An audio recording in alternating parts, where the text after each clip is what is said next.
Bonjour. Alors aujourd'hui, je vais corriger l'exercice 2 de la série d'exercices TD numéro 2 que j'ai annoncé il y a quelques jours. J'ai déjà corrigé l'exercice 1, donc aujourd'hui c'est l'exercice 2. Première question, voilà cet exercice numéro 2. Alors on se donne une forme linéaire, donc ça c'est la question numéro 1, une forme linéaire sur un espace vectoriel normé. Montrer que f est continu si et seulement si ker de f est fermé dans E. Donc nous allons corriger cette première question.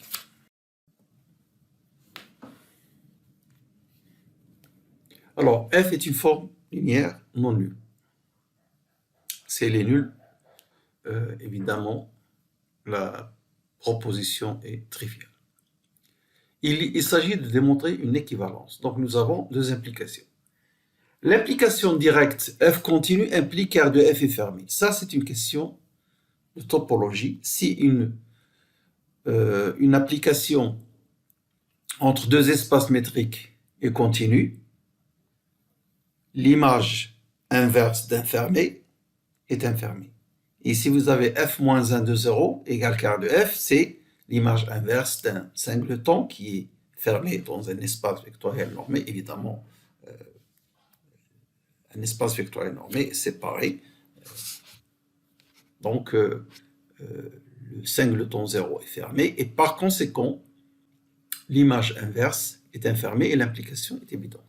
Alors, ce que nous allons démontrer, c'est l'implication réciproque, c'est-à-dire ker de f fermé implique f continu. Et ceci n'est pas vrai sans la linéarité, évidemment. Alors, on fait un raisonnement par l'absurde. On suppose que ker de f est fermé et on suppose en même temps que f est non continu. Dans ce cas-là, la non-continuité se traduit par cette proposition. Ça. Alors, je vais expliquer ça maintenant. Regarde. Entre deux EVN, deux espaces vectoriels, lorsque f linéaire, la continuité, ça veut dire il existe une constante m telle que norme de f de x dans l'espace image est inférieure à ce m fois norme de x dans l'espace de départ, quel que soit x appartenant à E. La non-continuité se traduit par la négation de cette proposition. La négation de cette proposition. Donc, existe m ici, c'est quel que soit m.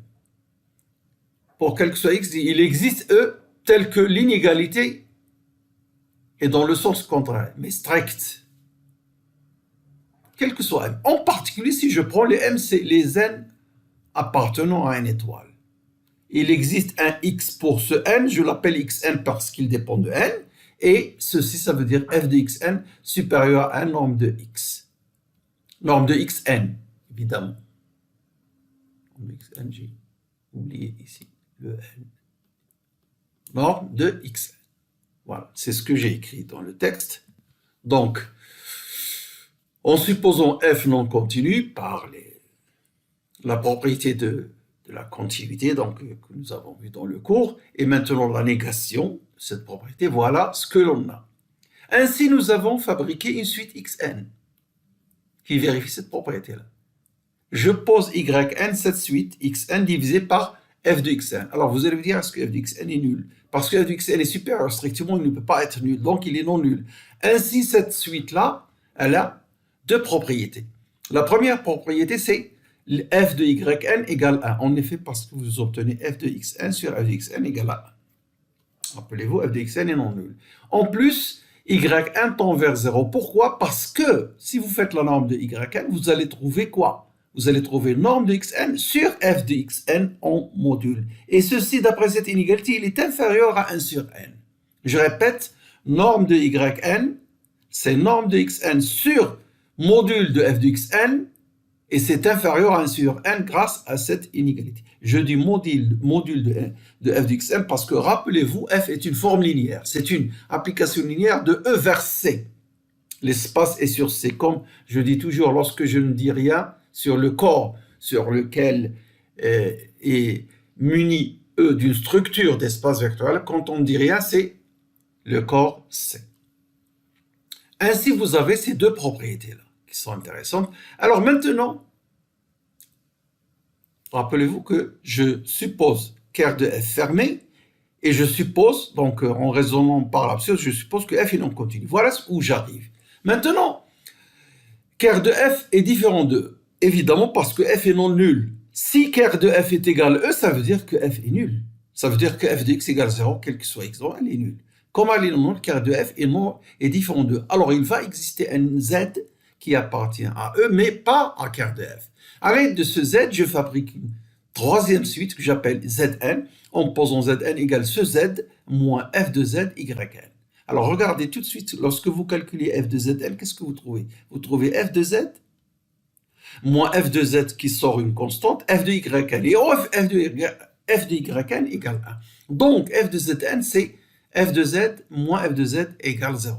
Autrement dit, la suite Zn est une suite donc R de f et qui converge vers quoi? Y1 tend vers 0.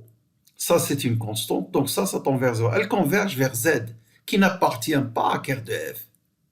Une suite Zn, donc R de f, qui converge vers un Z n'appartenant pas à R de f, ce qui veut dire que R de f n'est pas fermé. Et ça contredit l'hypothèse. Donc, à l'aide de ce raisonnement par l'absurde, nous avons f est continu. Voilà donc pour la première question, cette équivalence. Alors, cette construction que nous avons faite ici, lorsque Z n'appartient pas à R de f, nous avons trouvé une suite de R de f qui converge vers Z. Autrement dit, si Z n'appartient pas à R de f, alors il est dans l'adhérence de E. Il y a une suite Zn, il est dans l'adhérence de R de f. Si Z n'appartient pas à R de f, il existe une suite de R de f qui tend vers Z. Il appartient donc à l'adhérence. Ça va nous être utile dans la deuxième question. Que nous dit cette deuxième question? On déduit qu'une forme linéaire non nulle n'est pas continue si et seulement si son noyau, c'est-à-dire R de f, est dense dans. Nous avons caractérisé la continuité et maintenant nous caractérisons la non-continuité. Alors ce que vous devez vous rappeler, c'est cet exercice, c'est pour les formes linéaires, pas une application linéaire de E vers un autre espace F. Faites bien attention pour les formes linéaires. Alors démontrons maintenant que si F est non nul, le cas F nul, ça rentre dans la continuité. Donc, si on veut caractériser la non-continuité, il faut prendre f non nul. Alors, comment on va la caractériser? F est non nul, f est non continu si et seulement si R de f est dense dans E. Voilà ce que nous démontrons. L'implication directe. Je suppose f non continu. F non continu. La non-continuité m'a permis de trouver un Z appartenant à E moins quart de F. Car sinon, elle serait nulle et elle est continue.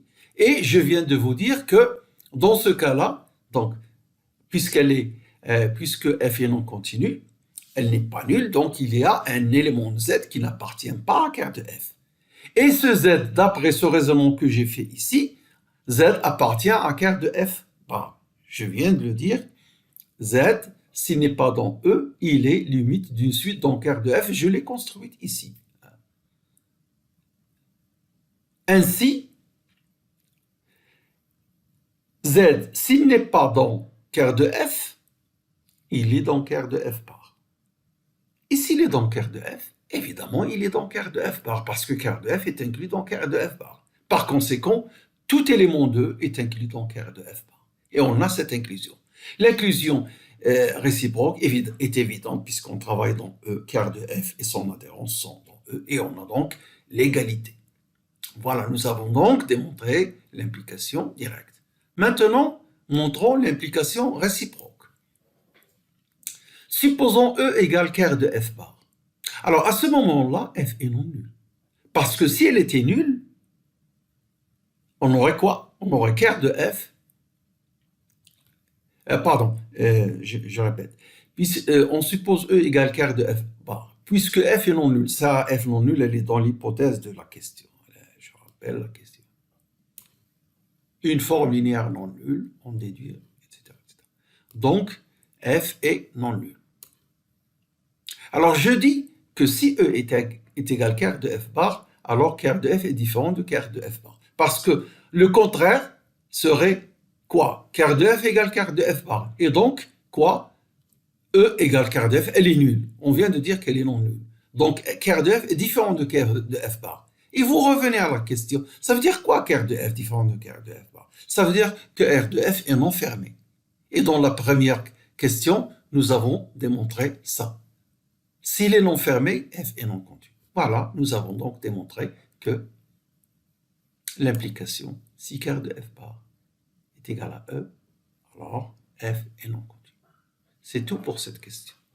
Merci.